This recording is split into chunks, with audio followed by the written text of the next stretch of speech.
Page number 8, कविताएं मत ठहरो। मत ठहरो, तुमको चलना ही चलना है, चलने के प्रण से तुम्हें नहीं टलना है। मत ठहरो, तुमको चलना ही चलना है, केवल गति ही जीवन है, विशांति पतन है। तो बच्चों, विशांति का मतलब क्या हुआ? जब भी हम रुक गए उसका मतलब है हमारे जीवन का पतन हो गया। हमने कुछ नया सीखा नहीं, कुछ नया जाना नहीं, तो मतलब हमारा जीवन खत्म है। तुम ठहरे तो समझो ठहरा जी चलना है, मत ठहरो, तुमको चलना ही चलना है। अपने हित सुख की खोज बड़ी चलना है, मतलब कि जब आप सिर्फ अपने हित नहीं आगे बढ़ाओ। मत ठहरो, तुमको चलना ही लेकर चलना है। ठीक, ध्यान आप ही को रखना है। बाधाएं असफलताएं तो आती है, दृढ़ निश्चय लख वे स्वयं चली जाती है। तो बच्चों, जब आपके रास्ते में मुश्किलें आती है तो वो जब आपका दृढ़ निश्चय देखती है तो वो अपने आप चली जाती है। लख मीन्स देखना।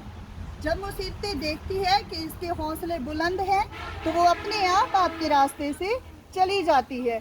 जितने भी रोड़े मिले उन्हें ठकराओ, पथ के कांटे को पैरों से दलना है। मत ठहरो, तुमको चलना ही चलना है।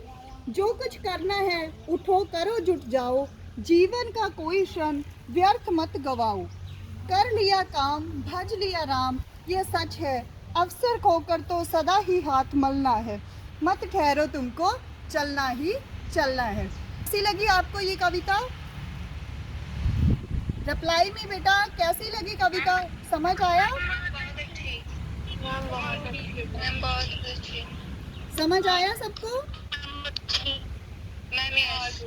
ओके बेटा, हम सबने पढ़ ली। अब इसके क्वेश्चन आंसर हैं। मैं आपसे क्वेश्चन पूछूंगी और आपने आंसर बताना है, ठीक है? कवि इस कविता में क्या करने से मना कर रहे हैं? कवि इस कविता में क्या करने से मना कर रहे हैं? इसका आंसर देंगे विदिका, आप बोलो बेटा। हम कवि इस कविता में ठहरने से मना कर रहे हैं। हाँ जी, कवि क्या कहते हैं कि क्या करते रहना चाहिए?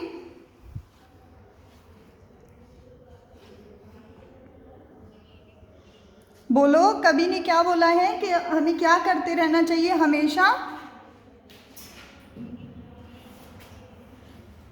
आगे बढ़ते रहना। हाँ जी, हमेशा चलते रहना चाहिए, आगे बढ़ते रहना चाहिए। सेकंड क्वेश्चन है, कवि ने किसको चलना बताया है? कवि ने किसको चलना बताया है? इसका आंसर देंगे मन्नत।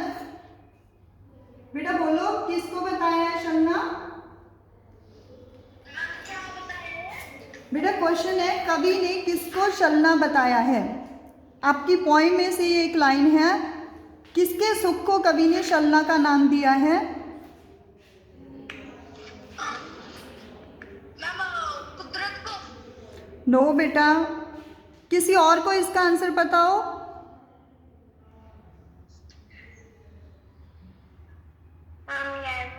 हाँ जी, विदिका बोले। केवल अपने ही सुख की खोज करना कवि ने चलना बताया है। Very good.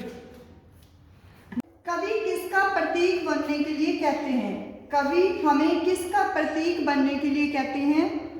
हमने कितने बार कविता रीड कर लिया? अब ये आंसर सबको आता होगा। किसका प्रतीक बनने के लिए कहते हैं?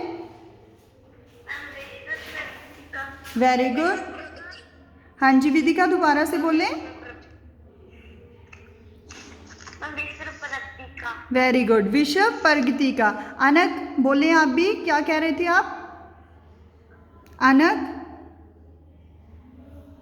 बेटा, अनक दो आंसर, क्वेश्चन का आंसर बोलो बेटा। अभी विदिका ने बोला ना, विश्व प्रगति का प्रतीक बनने के लिए कवि हमें इस कविता में कह रहे हैं, ठीक है? ध्यान से सुना करो। कविता के अंत में हमें क्या प्रेरणा दी गई है? कविता के अंत में हमें क्या प्रेरणा दी गई है? रहमत बेटा, रहमत। हाँ जी, इसका आंसर बोले। कविता के अंत में क्या प्रेरणा दी गई है? सफल नहीं होते जिनकी यस, महान उद्देश्य के लिए होता है। यस, दोबारा से बोल लें, सब सुनो बेटा ध्यान से। वह कभी असफल नहीं होते जिनकी मुख्य महान उद्देश्यों के लिए होती है। बेटा वो कभी भी असफल नहीं होते जो अपने रास्ते में आने वाली मुसीबतों का सामना करने का हौसला रखते हैं, ठीक है। जो कवि हमें इस कविता में कहते हैं कि हमें कभी भी मुसीबतों से डर कर नहीं बैठना, क्योंकि चलने का नाम ही जीवन है। ओके बेटा, बेटा हमने फर्स्ट चैप्टर मत ठहरो रीड कर लिया है ना। अब हम उसके शब्दार्थ में आपको करवाने जा रही हूँ, ठीक है। साथ साथ अपने मीनिंग बोल लें अगर आपको पता हो, ओके।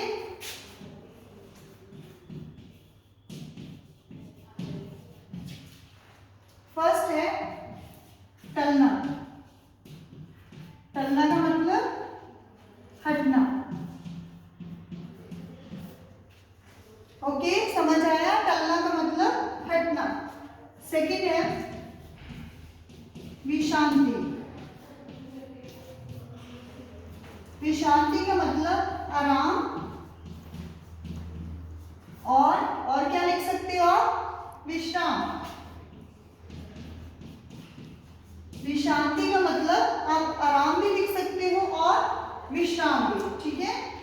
थर्ड नंबर पे है हित। हित का मतलब होता है के लिए। किसी के लिए हम कोई काम करते हैं उसको बोलते हैं हित।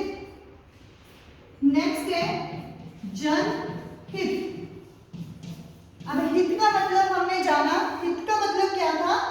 के लिए। अब जन कौन होते हैं? लोग, मतलब लोगों की भलाई। जो काम लोगों की भलाई के लिए किया जाता है उसको बोला जाता है जनहित। नेक्स्ट है लक। लक मतलब कविता में पढ़ा, बोलो देखना। लक का मीन्स देखना। नेक्स्ट है गलना। हमने कविता में पढ़ा है कवि किसको दलने की बात करते हैं? मुसीबतों को। मतलब दलना का मतलब कुचलना। जो भी आपके रास्ते में मुश्किलें मुसीबतें आती है उनको दलकर आगे बढ़ना। लास्ट है शलना। शलना वाली पंक्ति हमने कविता में पढ़ी है। अपने सुख की खोज क्या है? शलना है। मतलब धोखे में रखना।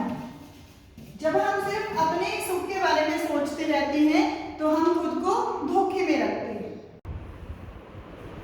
यस और नो? क्लियर है? ओके, नेक्स्ट है बेटा लघुत्तरी प्रश्न है आपके। कवि ने जीवन किसे बताया है? किसे बताया है जीवन? कवि ने हमेशा चलते रहने को ही जीवन बोला है। हाँ जी बेटा, सुनो पहले। कवि ने बोला है कि चलते रहने का नाम ही जीवन है, और अगर आप रुक गए, आपके जीवन में आराम आ गया, विश्राम आ गया, तो वहाँ पे आपके जीवन का पतन हो गया। तो जीवन किसे बोला है? चलते रहने को ही कवि ने जीवन बोला है। कवि ने विश्रांति को पतन क्यों कहा है? विश्रांति को कवि ने पतन बोला है ना। चलने का नाम ही जीवन है, विश्रांति पतन है। ये वाली पंक्ति हमने पढ़ी है। तो विश्रांति को कवि ने पतन क्यों कहा है? क्योंकि जो विश्रांति होती है, अगर हम विश्राम करने बैठ जाते हैं तो हम रुक जाते हैं और हमारी जिंदगी में विश्राम आ जाता है, इसलिए हम आगे नहीं बढ़ पाते हैं उस चीज़ से। Yes, very good. क्योंकि जब हम रुक जाते हैं तो हम अपने जीवन में आगे नहीं बढ़ पाएंगे। हम नई चीज़ें, नई बातें कुछ नहीं सीख पाएंगे। बस हमारे जीवन में एक आराम होगा, सिर्फ आराम। तो उसने पतन बोला है।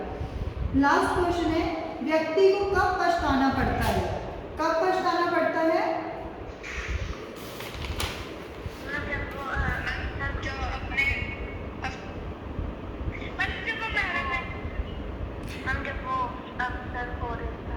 कर लिया काम, भज लिया राम, ये सच है। अवसर खोकर तो सदा ही हाथ मलना है। हाथ मलना मतलब पछताना, है ना। जब उसने मौका खो दिया, अवसर खो दिया, तो तब उसके पास सिर्फ पछतावा रह जाता है ना। तो कवि ने यही पूछा है कि व्यक्ति को पछतावा कब होता है, जब वो अवसर खो देता है, उसके पास टाइम ही नहीं होता, टाइम बीत चुका होता है, तब वो पछताने लगता है ना। तो आपको कविता कैसी लगी, समझ आई कविता? ओके बेटा, नेक्स्ट वीक मैंने आपकी नोटबुक चेक करनी है, जो भी आपको होमवर्क सेंड किया है उसको साफ साफ हैंडराइटिंग से अपनी नोटबुक पे कंप्लीट कर लेना। ओके, नेक्स्ट वीक हमारी क्लास लगेगी, तब मैंने आपकी नोटबुक चेक करनी है। ओके ओके बेटा, now class is over, you can leave the class.